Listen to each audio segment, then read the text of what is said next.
খেয়ার অমন কথায় স্যাম কিছুটা অপ্রস্তুত হয়ে পড়ে। খেয়ার কোমর থেকে নিজের হাত সরিয়ে নিতে গিয়ে অবাধা অনুভব করলো। খেয়াল করতেই বুঝলো ওর হাত ঘড়ির বেলটা খেয়ার পোশাকের কারুকাজে কোনোভাবে আটকে গেছে। আলতো টানেও সে বন্ধন আলগা হওয়ার নয়। খেয়া তখনও চোখ মুখ শক্ত করে বুঝে আছে। ওর এক হাত স্যামের বুকে আর এক হাত স্যামের গলায়। স্যাম একটু অভদ্র হলো। ইচ্ছাকৃতভাবে আবারও নিজের পুরো শরীরের ভর ছেড়ে দিল খেয়ার উপর। ওর কানের কাছে মুখটা নামিয়ে এনে চাপা শুনে বলল, আম সরি খেয়া, আপনার উপর থেকে সরতে পারছি না। আপনি নিজেই তো আমাকে জড়িয়ে ধরে আছেন। কথাটা শোনা মাত্রই খেয়া ঝট করে চোখ মেলল। স্যামের বুক আর গলা থেকে হাত দুটো এক ঝটকায় সরিয়ে নিয়ে হাঁসফাঁস করতে করতে বলল, দোহাই আপনার, একটু সরুন, আমার ভীষণ দম বন্ধ লাগছে, আমি শ্বাস নিতে পারছি না। স্যামের ঠোঁটের কোণে একটা ফিচেল হাসি ফুটে উঠল। মাত্র কয়েক ঘন্টার ব্যবধানে সে স্পষ্টই বুঝে গেছে খেয়ে একটা আওলা প্রকৃতির মেয়ে। স্যাম ইচ্ছে করে আবার আরেকটু ঝুঁকে এলো।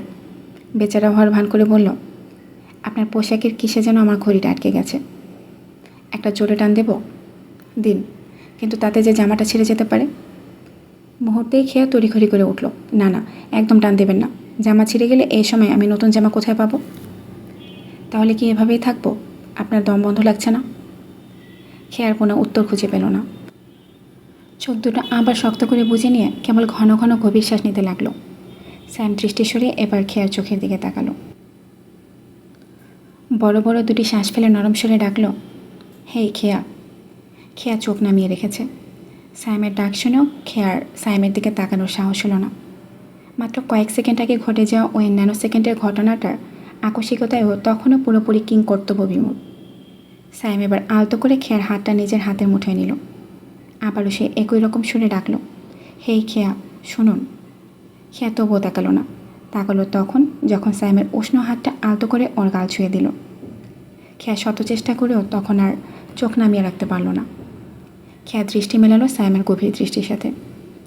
স্যাম বেশ শান্ত গলায় বলল, আই নো আপনার ভীষণ অস্বস্তি হচ্ছে, অ্যাজ আমরা কমপ্লিটলি আননোন। হুট করে এমন একটা পরিস্থিতিতে পড়ে অস্বাভাবিক লাগাটাই স্বাভাবিক, কিন্তু আমি চাচ্ছি। স্যাম কথা শেষ করে থেমে গেল। খেয়া দ্বিধাগ্রস্ত গলায় শুধালো, কি?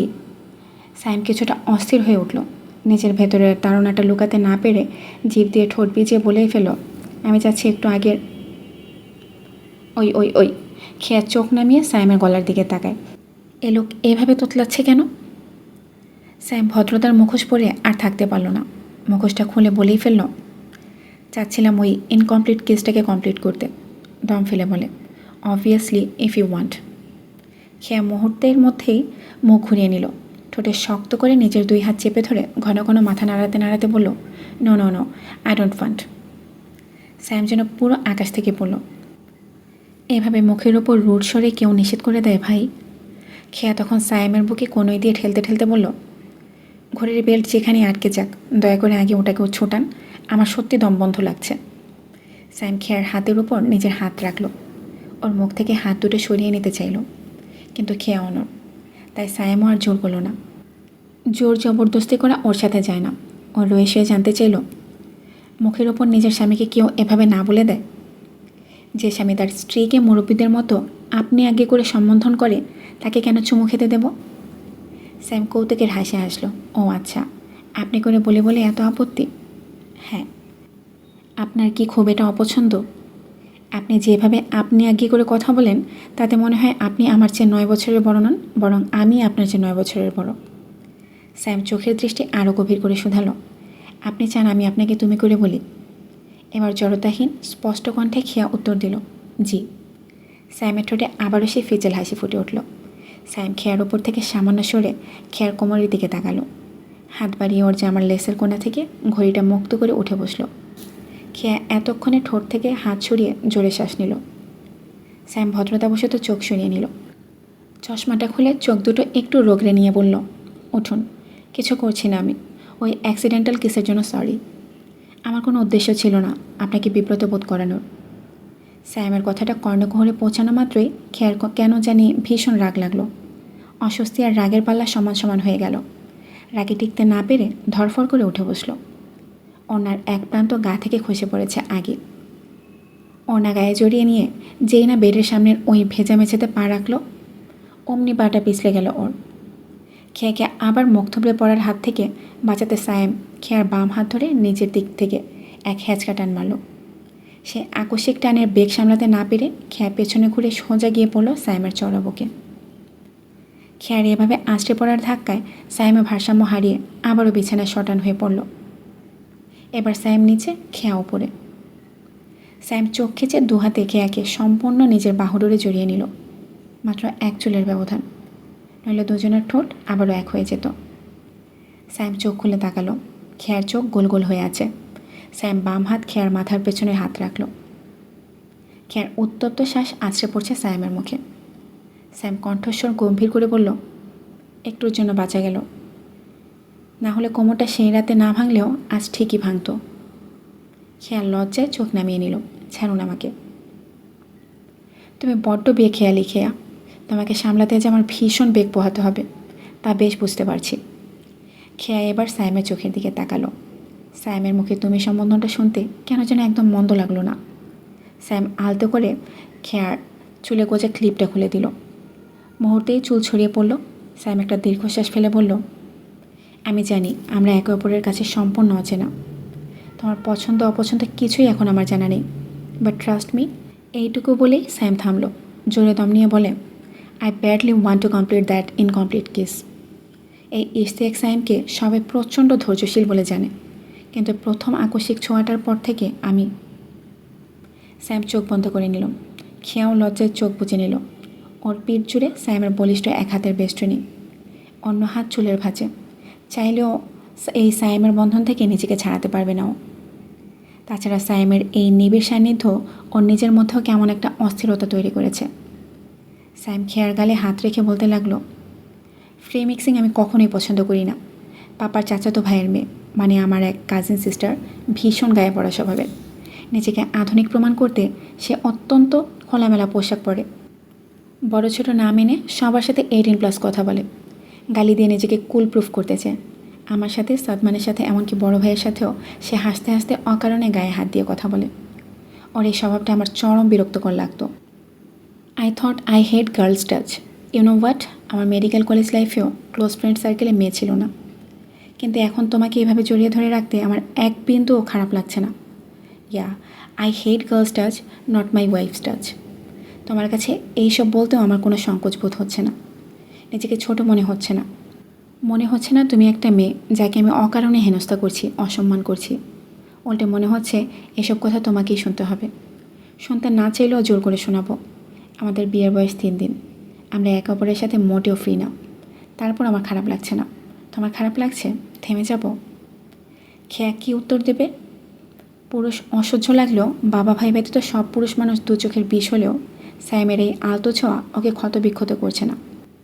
লোকাল বাসে চলতে ফিরতে 2-1বার ব্যাড টাচের শিকার হয়েছিল। শরীর মন ঘেন্নায় জ্বলে উঠত তখন। আজ কিন্তু তেমন কিছুই মনে হচ্ছে না, উল্টো লজ্জা লাগছে। সায়েম নীরবতা ভেঙে আবার বলল, আমি হলফ করে বলতে পারি, কোনো মেয়েকে নিয়ে আমি কখনো কোনো বাজে কথা চিন্তা করিনি। হারাম থেকে দূরে থাকবো বলে কখনো প্রেম ভালোবাসায়ও জড়াইনি। তুমি কত ফার্স্ট হলে 3টে ওয়ার্ড শুনেই ভেবে নিলে আমি লুকিয়ে বিয়েও করে ফেলেছি। এত অগ্রিম ভাবতে বলেছিল কে? লজ্জা পড়ে খেয়া সায়েমের বুকে একটা মৃদু ধাক্কা মারল। সায়েমা দুষ্টুমি করে খেয়ার পিঠে রাখা হাতের বাঁধনটা একটু শক্ত করতেই খেয়ার মুখটা আরও এগিয়ে এলো। ঠোঁট ছুঁই হতেই খেয়া মুখ খিচে চোখ বুজে নিল। আপনি না ভুলে যাবেন বলেছিলেন? এত সোজা নয়, আমি এত তাড়াতাড়ি ভুলছি না। ভালো হবে না বলে দিচ্ছি। কী যেন বলেছিলে? আমি প্রেম করেছি, লুকিয়ে বিয়ে করেছি। তুমি অতটাও বোকা নও, তুমি খুব চালাক, তুমি সব বউ। খেপে গিয়ে বলল, থামবেন কিনা বলুন। তুমি চালাক, তুমি বোকা নও, এগুলো শুনে রেগে ব্যাস আবারও আকস্মিকভাবে দুজনের অধর এক হয়ে গেল। মেলালো খেয়া। ভুলবশত সায়েমের বাহুডোর থেকে নিজেকে ছাড়াতে গিয়ে সায়েমের কলার খামচে ধরে এই কাজটা করলো খেয়া। তবে এবারের সায়েম আর একটা ইনকমপ্লিট কিস হিসেবে রাখতে দিল না। ফলস্বরূপ ওই অবস্থাতেই ও উল্টে গেল। খেয়ার পিঠ বিছানায় ঠেকালো। কয়েক সেকেন্ড পর সায়েম যখন বাঁধন আলগা করলো, খেয়া তখন প্রাণপণ শ্বাস নিচ্ছে। খেয়া ভেবেছিল সায়েম হয়তো থেমে গেছে, কিন্তু ও ভুল ছিল। সায়েম নিজের চশমাটা টেনে বিছানা ছুঁড়ে ফেলে দিয়ে খেয়ার গালে হাত রেখে হাঁপাতে হাঁপাতে কোনো রকমে বলল, সরি। খেয়ার মনে উদয় হওয়া কোনো প্রশ্নটুকুও খেয়া করতে পারল না। তার আগে সায়াম আবারও খেয়ার ওষ্ঠ ধরে নিজের ওষ্ঠ মিলিয়ে দিল। খেয়া সায়ামের গলা আর কাঁধ শক্ত করে খামচে ধরল। কিছুক্ষণ পর সাইম ওকে ছেড়ে দিয়ে হাঁপাতে হাঁপাতে খেয়ার ওপর থেকে সরে পাশে চিত হয়ে শুয়ে পড়ল। সিলিংয়ের দিকে তাকিয়ে দুজনেই যখন জোরে জোরে শ্বাস নিচ্ছে, খেয়া চোখ মেলে সায়ামের মতোই সিলিংয়ের দিকে চেয়ে ক্ষীণ জড়ানো গলায় বলল, আপনি আপনি কি রাক্ষস? স্যাম দম নিল, নিজের মুখে হাত ঘষে বলল, no I guess actually it was my first case and I just can't control my self this time but I will be gentle next time, promise. Kheya হাতের উল্টো পিঠ দিয়ে ঠোঁট মুছল, মনে মনে বলল, শালা, আমি মনে হয় আগেও 20-22 বার কিস করেছি। স্যাম চোখ বুজে দম নিয়ে জিজ্ঞাসা করল, তোমার খারাপ লেগেছে? খেয়া মুখে উত্তর দিল না, স্যামকে মনে মনে বকাঝকা করতে থাকে। স্যাম আবারও বলল, আই এম এক্সট্রিমলি সরি, আমার নিজেকে নিয়ন্ত্রণ করা উচিত ছিল, কিন্তু তুমি আমার স্ত্রী, আমার জন্য বৈধ, তোমার চোখে কিছুটা সম্মতি দেখতে পেয়েছিলাম। তুমি নিজ থেকে কিছুটা এগিয়ে এসেছো বলে। তুমি কি হটকারিতে করে ফেলেছিলে? আমি কি তোমাকে জোর করলাম? খেয়া এবার উত্তর দিল না। স্যাম অসহায় দৃষ্টিতে ওর দিকে তাকালো। হেই খেয়া, তুমি কি আমাকে ওইসব হাজব্যান্ড ভাবছো যারা নিজের স্ত্রীর মতামতের তোয়াক্কা না করে শুধু জোর খাটিয়ে নিজের চাহিদা মেটায়? খেয়া চুপচাপ শুয়েই রইল। ওর শ্বাস প্রশ্বাসের গতি ধীরে ধীরে স্বাভাবিক হচ্ছে। স্যামের ধৈর্যের এবার বাঁধ ভাঙল। ও কাত হয়ে খেয়ার হাতটা নিজের হাতের মুঠে নিয়ে আকুল হয়ে বলল, এই খেয়া, প্লিজ কথা বলো, আমি কি বেশি বাড়াবাড়ি করে ফেলেছি? তুমি মাইন্ড করেছো? খেয়া ডানে বামে মাথা নাড়ালো। স্যামের চোখের দিকে তাকিয়ে ক্ষীণস্বরে বলল, আমি কিছু মনে করিনি। আপনাকে এভাবে বারবার সরি বলতে হবে না। আমরা অ্যাডাল্ট, আমরা হাজব্যান্ড ওয়াইফ, এগুলো তো নর্মাল। শিওর? খেয়া মাথা নেড়ে বলে, জি শিওর। স্যাম হাত বাড়িয়ে বলে, শিওর? খেয়া স্যামের হাতে হাত রাখলো, তারপর ওপর নিচ মাথা নাড়ল।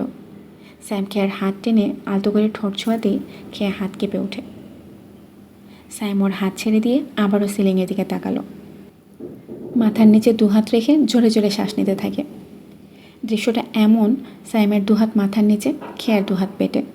ওরা পাশাপাশি শুয়ে কোনো কথা না বলে সিলিংয়ের দিকে কতটা সময় ধরে তাকিয়েছিল ওদের জানা নেই। 4:45টার দিকে কবিতা সরকার কল করতেই ওদের উঠতে হলো। স্যাম দ্রুত ওয়াশরুমে গিয়ে ফ্রেশ হয়ে শার্ট চেঞ্জ করলো। ও ক্লিনিকে যাওয়ার পথে খেয়া তটিনীকে ওদের বাসার সামনে নামিয়ে দিয়ে গেছে। তবে খেয়ার কাছ থেকে বিদায় নেওয়ার সময় হ্যান্ডশেক করতে ভুলল না। দুজনের চোখে তখন অন্যরকম হাসি। স্যাম শালিকে ট্রিট দিয়েছে, ওর একমাত্র শালা, তাহলে কী দোষ করেছে? সাইম তাই কাচ্চি ডাইন থেকে তাহসিনের জন্য 1 প্যাকেট কাচ্চি, জালি কাবাব, বোরহানি মঞ্জু কিনে খেয়ার সাথে দিয়ে দিয়েছে। খেয়া তাহসিনকে দিতে তাহসিন কাচ্চি দেখে ভীষণ খুশি। কদিন ধরে মনটা কাচ্চি কাচ্চি করছিল।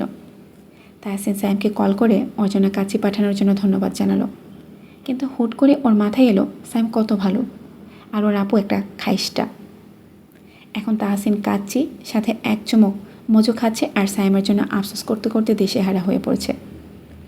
কিছুক্ষণ পরপরই আনমনে বিড়বিড় করে বলছে, আহা গো, সাইম ভাইয়া কত ভালো, শেষমেশ বিয়ে করলে একটা দজ্জালকে। আহারে ভাইয়া, আপনার জীবনটা আমার বাবা মায়ের বড় মেয়ে একেবারে শেষ করে ফেলবে, শুধু ওয়েট অ্যান্ড ওয়াচ। খেয়া তটিনী বাইরের পোশাক পরিবর্তন করে পানি খেতে এসেছিল। গ্লাসে পানি ভরতে ভরতে তাহসিনকে বিড়বিড় করে খেতে দেখে বলে, কী বিড়বিড় করছিস? একগাল হেসে তাহসিন জবাব দেয়, দোয়া করছিলাম তোমাদের জন্য। পানি গ্লাসে নিয়ে রুমের দিকে পা বাড়িয়ে খেয়ে বলে, তোকে এত দোয়া করতে হবে না, তুই কী ধরনের দোয়া করছিস আমার জানা আছে, খেয়ে দিয়ে পড়তে বস যা। তাহসিন খেয়া যেতেই আবার সাইমের জন্য দুঃখ প্রকাশ করতে লাগলো। খেয়া যেতেই তটিনী তাহসিনের সামনে চেয়ার টেনে বসলো। কাবাবে ভাগ বসিয়ে ভ্রু নাচিয়ে জিজ্ঞাসা করলো, কী বিড়বিড় করছিস, সত্যি করে বল, তোর চেহারা অন্য কথা বলছে। ভাবছিলাম সাইম ভাইয়া কত ভালো, আর শেষমেশ বিয়ে করলো কি না একটা খাইস্টাকে। তাহসিনের কথা শেষ হতে দেরি পিঠে একটা বাঘের থাপা পড়তে দেরি হলো না। ও কে রে বলে চেঁচিয়ে উঠে পেছনে তাকাতেই দেখে খেয়া চোখ রাঙিয়ে তাকিয়ে আছে। তাহসিন দমে গেল, পিঠ জ্বলে গেল, ঘাড় ঘুরিয়ে আবারও খাওয়ায় মন দিল। খেয়া টেবিলে খালি পানির গ্লাস শব্দ করে রেখে রাগী স্বরে বলে, তুই হচ্ছিস ঘরের শত্রু বিভীষণ, মির্জাফরের বাপ তুই। তাহসিন ভেঙে মনে মনে। খেয়া মাথায় আরও দুটো দিয়ে বড় বড় পা ফেলে রুমে চলে গেল। তটিনী টিভি চালিয়ে সোফায় গিয়ে বসলো। তবে তাহসিনের সামনে থেকে যাওয়ার আগে তাহসিনের পিঠে হাত বুলিয়ে দিয়ে ওর মজুতে 2 চুমুক দিয়ে যেতে ভুলল না। খেয়া রুমে চলে গিয়েছে। ব্যাপারটা খেয়ালে রেখেই তাহসিন খেতে খেতে শব্দ করে বদদোয়া দিতে লাগলো। ভাইয়া তোমাকে শান্তি দেবে না রে বড় আপ্পি, মিলিয়ে নিও। তোমার শান্তির জীবনকে জ্বালিয়ে পুড়িয়ে খাবে। শিশুদের দোয়া দেরিতে হলেও ফেলবে। আপ্পিকে ডাকি তাসু। আল্লাহ তোমাকে ক্ষমা করবে না ছোট আপ্পি, তোমারও ভালো হবে না। শিশুর দোয়া দেরিতে হলেও ফলে। তো তিনি হেসে জিজ্ঞাসা করলো, তুই কিসের শিশু? 17.5 বছরের দামরা একটা ছেলে, 18 নিচে সবাই শিশু। তুই দাড়িওয়ালা শিশু। কালকে একটা পাইপওয়ালা ফ্লাস্ক কিনে দেবো তোকে, দাঁড়া। সপ্তাহের মতো সময় পার হয়ে গেছে। খেয়ারও ক্লাস শুরু হয়ে গিয়েছে সপ্তাহখানেক হবে। বর্তমানে খেয়ার রুটিনে একটা পরিবর্তন এসেছে। রোজ বিকেলে মিনিট 5 জন্য আর রাতে যতক্ষণ না দুজনের কথা ফুরিয়ে যায় ততক্ষণ সাইমের সাথে ফোনে কথা বলা। ফলস্বরূপ দুজনে একটু একটু করে ভালোই ক্লোজ হচ্ছে। একে অপরের সম্পর্কে জানছে, একে অপরের দিকটা বুঝতে পারছে। আজ তীব্র গরম। ওর সকালের 2টো ক্লাস শেষ হয়েছে। দুপুর থেকে আছে ল্যাব। মাঝের ফাঁকা সময়টা খেয়াসহ বন্ধুরা সবাই এখন ভার্সিটির ক্যান্টিনে এসেছে। খেয়া ওয়াশরুম থেকে চোখ মুখ ধুয়ে এসে ওদের সামনে চেয়ার টেনে বসতেই সাইফা বলে উঠল, দোস্ত, মুখ ধুতে গিয়ে ইন্টারেস্টিং পার্ট মিস করেছিস। কি মিস করলাম? রেদওয়ান টিটকেরি মেরে বলে, আমাদের পূর্ণার্ত বিয়ে। খেয়া অবাক হলো। ওনার প্রান্ত দিয়ে মুখ মুছতে মুছতে জিজ্ঞাসা করলো, কবে দোস্ত? পাশ থেকে রেদওয়ান আবার বলে উঠল, কবের কথা বাদ দে, বলো তো কষাই। খেয়া রেদওয়ানের দিকে তাকিয়ে কপাল কুচকাল। রেদওয়ান ভ্রু নাচিয়ে বলল, বুঝছালাও বলা কী করে। খেয়া এবার অন্নপূর্ণার দিকে তাকালো। অন্নপূর্ণার মুখটা শুকিয়ে আছে। খেয়ার মনে খটকা লাগলো। ও ঢোক গিলে বলল, ডাক্তার? সাইফা পূর্ণার পিঠে আলতো করে চাপড় মারতে মারতে বলল, সেরা কাজ করছোস দোস্ত, সেরা ভাগ্য নিয়ে জন্মেছিস। পাগল না হলে কেউ ডাক্তার বিয়ে করে? অন্নপূর্ণা ধমকে উঠল, যা, ফাজলামো করিস না, বিরক্ত লাগছে। মৃন্ময় কপালের ঘাম মুছে একটা ক্লান্ত শ্বাস ফেলে বলল, ডাক্তার বলে তোকে সময় দিতে পারবে? অন্নপূর্ণা ঝাঁঝালো গলায় বলল, আমার 14 গোষ্ঠীতে কোনো ডাক্তার নেই, আমি কি করে জানবো ডাক্তারের পারিবারিক জীবন কেমন হয়? সাইফা মাঝপথে বলে, ভোন্দা হয় ওরা, বই, রোগী আর ওটি ছাড়া জীবনে কিচ্ছু চেনে না। তোকে কোনোদিন প্রপারলি সময় দেবে না। ধর তোরা কোয়ালিটি টাইম স্পেন্ড করছিস, অমনি তার কল আসবে।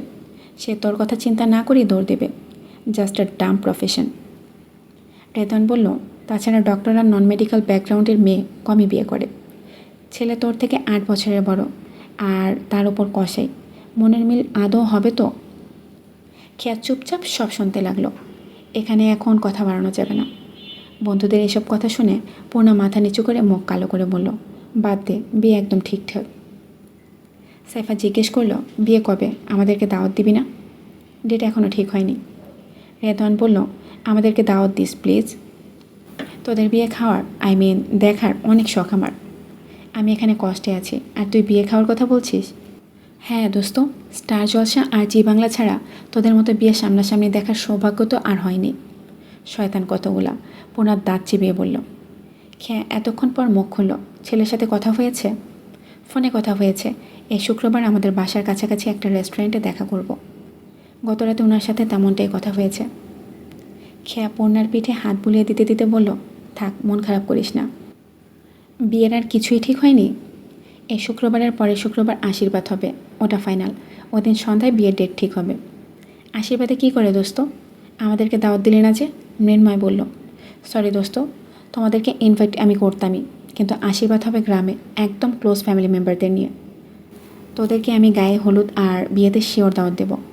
সাইফা মুখ বাঁকালো, তুই আস্ত একটা বেইমান। আমার আগ থলে আমি তোকে দাওয়াত দিতাম না? ভাই, এমন ভাব করছিস যেন আমি ইচ্ছে করে ইনভাইট করছি না। আমার বড় ভাইয়ের বিয়েতেও তো তোদের সবাইকে দাওয়াত দিলাম, তোরাই তো উল্টো গেলি না। তোর ভাইয়ের বিয়েতে যাব কেন? যাব তোরটায়, আর তোরটাতেই তো দাওয়াত দিচ্ছিস না। মৃন্ময় ধমক দিয়ে বলল, বাদ দে তো, ও পারলে দিতই, আমাদের দাওয়াত চেয়ে নেওয়া লাগতো না। বাট দোস্ত, আসলেই তুই একটা ডাক্তারকে বিয়ে করবি? আমি তো চাচ্ছি না, কিন্তু আমার বাপ মা ছেলের মধ্যে কোন মধু দেখেছে ভগবানই জানে। সাইফা, মৃন্ময় আর রেদওয়ান মিলে আবারও ডাক্তারের নামে বদনাম গাইতে শুরু করে। একটু পর অনিন্দ, রাসেল আর অনন্যা আসার পর গসিপ আরও জোরালো হলো। বন্ধুদের এসব কথাবার্তা শুনে খেয়ার গায়ে কাটা ফুটছিল। ও আর সহ্য করতে পারল না। সবাইকে ধমকে উঠে বলল, ডাক্তাররা কি মানুষ না? আজব, তোরা এমন করছিস কেন? এমনভাবে কথা বলছিস যেন ওরা অমানুষ। তারপর পূর্ণার দিকে তাকিয়ে বলল, ভালো করেছিস ডাক্তার বিয়ে করেছিস। ডাক্তাররা অনেক কেয়ারিং হয়, তোর অসুখ বিসুখ হলে অনেক সেবা যত্ন করবে। বাকিদের দিকে চোখ রাঙিয়ে বলল, আর তোরা ওর ব্রেন ওয়াশ করবি না একদম। আঙ্কেল আন্টি ওর জন্য ভালোটাই করবে। কথাটা শুনে সবাই চোখ বড় বড় করে ফেলল, এমনকি অন্নপূর্ণাও। সবাই যেন আকাশ থেকে বলল, এ কাকে দেখছে তারা? সর্বশ্রেষ্ঠ ডক্টর বিদ্বেষী খেয়া মহারানী আজ ডাক্তারদের দালালি করছে। সবার চাউনি দেখে খেয়া একটু থতমত খেল। নিজের বিয়ের কথাও এখনও কিছুতেই বন্ধুদের জানাবে না, কিছুতেই না। জানাতেই ওকে পচাতে পচাতে ভর্তা করে ফেলবে। একটা চাপা শ্বাস ফেলে ও নিজেকে সামনে নিয়ে বলল, এভাবে তাকাচ্ছিস কেন? বন্ধু হিসেবে আমাদের তো উচিত পূর্ণার মনটা হালকা করা, তাই না? I am just trying to make her comfortable, nothing else. তোর বোন মেডিকেলে চান্স পেয়েছে বলে আজকে এই কথা বললি? এত দরদ উতলে পড়ল ডাক্তারদের উপর। মৃন্ময় সন্দেহের চোখে তাকিয়ে বলল, ওকে ইজি করার জন্য বলছি ছাগলের দল। খেয়া তড়িঘড়ি করে বলল। সবাই অবশ্য সেটাই বিশ্বাস করলো। খেয়ে আর যাই করুক, জীবনে কোনো ডাক্তারকে লাইফ পার্টনার বানাবে না, এটুকু ওরা সবাই জানে। রাসেল ওই ডাক্তারি আলাপের সমাপ্তি টেনে বলল, ল্যাব শুরু হতে দেরি আছে, চল গিয়ে খেয়ে আসি। অনিন্দ বলে, হাতে টাকা নেই এক্সট্রা। সাইফা চেয়ার ঠেলে উঠে দাঁড়ায়, ব্যাগ কাঁধে নিয়ে বলে, চল আজ তোকে খাওয়াবই। খেয়া উঠে দাঁড়ায়, কাঁধে ব্যাগ নিয়ে বলে, চল ভেলপুরি ফুচকা ছোট ছোট আইটেম খাই, রাইস আইটেম খাবো না। ওকে। ওরা ব্যাগ কাঁধে নিয়ে উঠে দাঁড়ালো। ভেলপুরি ফুচকা ঝালমুড়ি খেয়ে আবার রেস্টুরেন্টে গেল, চিকেন ফ্রাই খেলো। হাতে টাকা থাকলে খাবারের অভাব হয় না, তার জলযন্ত্র প্রমাণ ওরাই। বাকিদের ব্যাপারে না বলা গেলেও খেয়ার অবস্থা পরবর্তীতে পেট ব্যথায় বেশ অবস্থা খারাপ হয়ে গিয়েছিল। কেননা বাইরে থেকে হাবিজাবি অনেক কিছু খেয়ে আসার পরেও ল্যাব শেষ করে বাসায় ফেরার পথে বোলডাক নুডলস 3X এর একটা প্যাকেট কিনে নিয়ে এসেছিল। সন্ধ্যায় ওটা রান্না করে 3 ভাই বোন মিলে কম্পিটিশন করেছিল। খাওয়ার মাঝপথে প্রথমে তাহসিন, তারপর তটিনে গিভ আপ করলেও নিজেকে ঝালখোর জাহির করতে খেয়া সবটাই খেয়েছে। ফলশ্রুতিতে সেদিন সন্ধ্যা থেকে তীব্র পেট ব্যথা আরম্ভ হয়েছিল, যার ফল ভোগ করতে হয়েছিল গোটা সন্ধ্যা, এমনকি তার পরদিনও। খেয়ার ক্লাস মিস গেল। পেটে ব্যথার নাকের জল চোখের জল এক করে সারা রাত দিন নির্ঘুম কাটালো। কবিতা সরকার সাইমকে জানাতে চাইলেও লজ্জায় পড়েও জানাতে দিল না।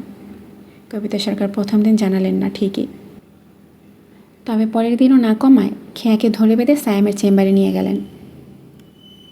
8 নম্বর রোগী বের হওয়ার পর 9 নম্বর রোগী এবং তার অভিভাবককে দেখে সাইম অবাক হয়ে দাঁড়িয়েছে। কবিতা সরকারকে দ্রুত সালাম দেয়। আসসালামু আলাইকুম মা, আপনারা এখানে?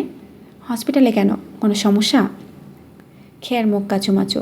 কবিতা সরকার সালামের জবাব দিয়ে খেয়ার দিকে ইশারা দিয়ে বলে, গত পরশু সন্ধ্যা থেকে মারাত্মক পেট ব্যথায় ভুগছে। পরশু সারা রাত একটু ঘুমাতে পারেনি। কালকেও পেটে ব্যথায় সারাদিন দাপড়াচ্ছিল, তাই দেরি না করে নিয়ে এলাম। বসুন। কবিতা সরকার চেয়ার টেনে বসলেন। খেয়া ওনার পাশে বসে। সাইমও নিজের চেয়ার টেনে বসল। কবিতা সরকার রাগে গজগজ করে বলে উঠলেন, গত পরশু সন্ধ্যার পর থেকেই পেটে ব্যথা। আমাকে বলার সাথে সাথেই একটা সেকলো খেতে বলেছিলাম, খাইনি। রাতে পেট ব্যথা নাকের জল চোখের জল এক করে ফেলেছিল। পরে ওর বাবা নিচের দোকান থেকে ওষুধ এনে দেওয়ার পর কালকে একটু কমেছে। তারপর আজ সকালে নাকি পেটে চিনচিন করে ব্যথা করছিল। খেয়া বিরক্তিতে কপাল কুঁচকে চশচক শব্দ করল। স্যাম খেয়ার দিকে তাকালো। খেয়া মুখ ঘুরিয়ে ফেলে। স্যাম কলমের ঢাকনা খুলে বলে, আগেও এমন হয়েছিল? কবিতা সরকার আগ বাড়িয়ে বলে, হয়েছে না। প্রতিবার আবল তাবল খাবার খাবে, আবল তাবলভাবে চলাফেরা করবে। ক্লাস 8টা থেকে ক্লাস শুরু হয়। সুযোগ থাকলে সে ঘুম থেকে উঠত 7:59। ভার্সিটিতে যাওয়ার আগে খাবার খেতে চায় না। নাকে মুখে খাবার খেয়ে কোনো রকমে দৌড়ে বের হয়।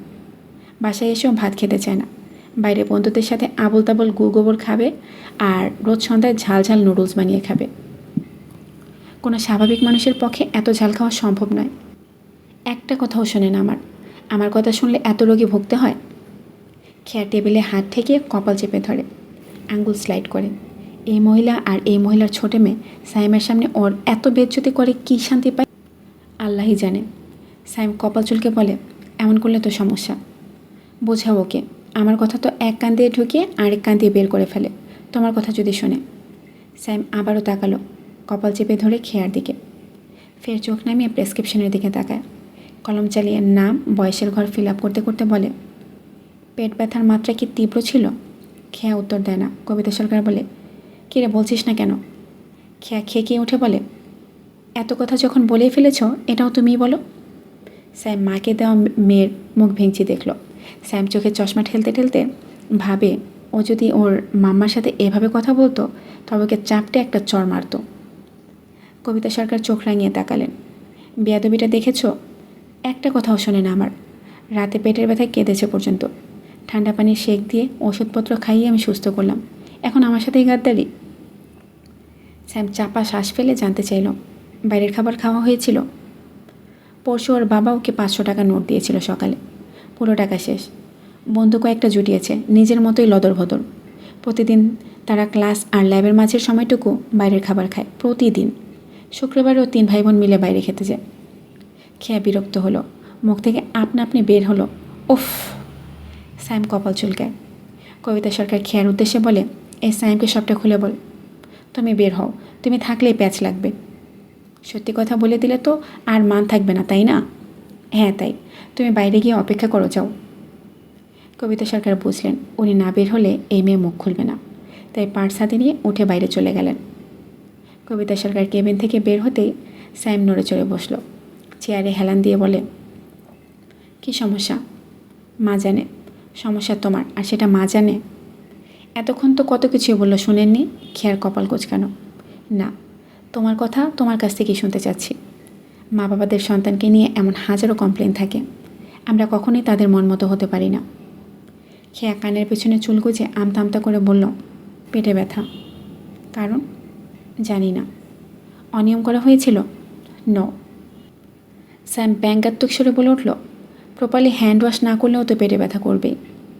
খেয়ার গা জ্বলে ওঠে, দাঁতে দাঁত চেপে বলে, এক্সকিউজ মি? স্যাম প্রসঙ্গ পাল্টে বলে, বমি হয়েছিল? জি। কখন? গত পরশু, গতকালকেও। লিচু বা কাঁঠাল কি বেশি খাওয়া হয়েছিল? মা জানে। স্যাম গম্ভীর দৃষ্টিতে খেয়ার দিকে তাকালো। খেয়া থতমত খেয়ে বলল, মা যা দিয়েছে তাই খেয়েছি, এখন সেটা পরিমাণে বেশি না কম ছিল আমি কি করে বলবো? স্যাম ভ্রু চুলকালো। ডিসেন্ট্রি হয়েছিল? গিয়েও আপনি এগুলো কী সব প্রশ্ন করেন? আনসারটা দিলে ভালো হয়। হয়েছিল। অনেকবার? খেয়া উত্তর দিল না। স্যাম মাথা না তুলে বলে, বলো। হ্যাঁ। স্যাম চোখে চশমা ঢেলে প্রেসক্রিপশনে কলম খটখট করতে করতে হুট করেই জানতে চাইল, পার্সোনাল কোশ্চেন করি? প্রশ্নটা শুনে খেয়ার চোখ মুখ মুহূর্তে রক্তশূন্য হয়ে গেল। ও বিষমা খেয়ে তীব্র অস্বস্তি নিয়ে মুখ কুঁচকে বলল, ইন্নালিল্লাহ, আপনি পুরুষ মানুষ হয়ে একটা মেয়েকে পার্সোনাল প্রশ্ন কিভাবে করতে পারেন? আপনার কি একটু লজ্জা নেই?